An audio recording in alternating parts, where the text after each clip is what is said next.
Hello everyone, তোমরা সবাই কেমন আছো? আশা করি সবাই খুব ভালো আছো।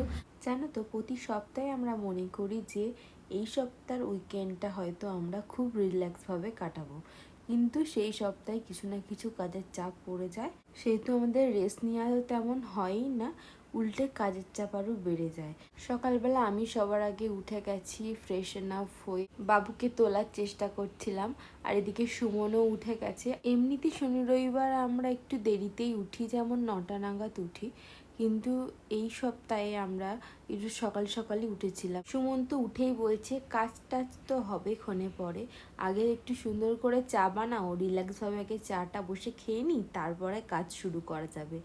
আর এটা ঠিক যে সকালে উঠেই গরম গরম 1 কাপ লিকার চা না খেলে যেন আমাদের কাজের কোনো এনার্জি আসে না, তাই না বলো?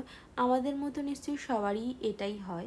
আমি কিন্তু সকালবেলা চাটা একদম মিষ্টি ছাড়া খেতেই পছন্দ করি, কিন্তু সুমন আবার উল্টো, অল্প একটু চিনি হলে ওর ভালোই হয়।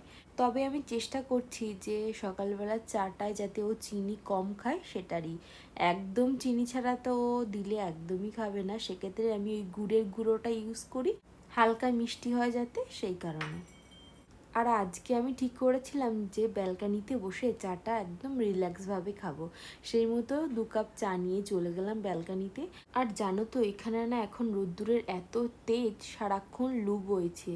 আর এই দুটো চেয়ার আর টেবিলটা দেখেছিলে আমরা ব্যালকানিতে রাখার জন্যই কিনেছিলাম, কিন্তু সবসময় এটা ব্যালকানিতে এখন রাখতে পারছি না, কারণ অনেকটাই রোদ্দুরের তেজ লেগে লেগে কালার অলরেডি ফেড হয়ে গেছে। তার জন্য এখন আমরা ঘরে ঢুকিয়ে রাখি, যখন দরকার হয় তখন বাইরে বার করে বসি।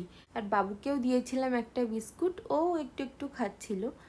তো আজকে যে কাজটা আমরা করবো বলে ঠিক করেছি সেটা হলো বেডরুম ক্লিনিং, মানে ডিপ ক্লিনিং যাকে বলে সেটাই। আর বাচ্চা যখন ছোট, তখন বুঝতেই পারছো কিছুদিন অন্তর অন্তর সব কিছু পরিষ্কার পরিচ্ছন্ন ঠিকঠাকভাবে করতে হয়। রেগুলার বেসিসে আমি করে থাকি, কিন্তু এত ডিপ ক্লিনিং তো করা সম্ভব হয় না। আর আজকে ঠিক করেছি এই বেডের যে তোষক বা গদি যেগুলো আছে সেগুলো সবই আমরা ছাদে নিয়ে যাব, ছাদে নিয়ে গিয়ে ভালো করে রোদ্দুর দেব। আর আমাদের যে খাটের গদিটা আছে না, এটা দেখছো দুটো বেডশিট দিয়ে কভার করা। এই কভারটা না মাই আমাকে তৈরি করে দিয়েছিল, যাতে এটা নষ্ট না হয়।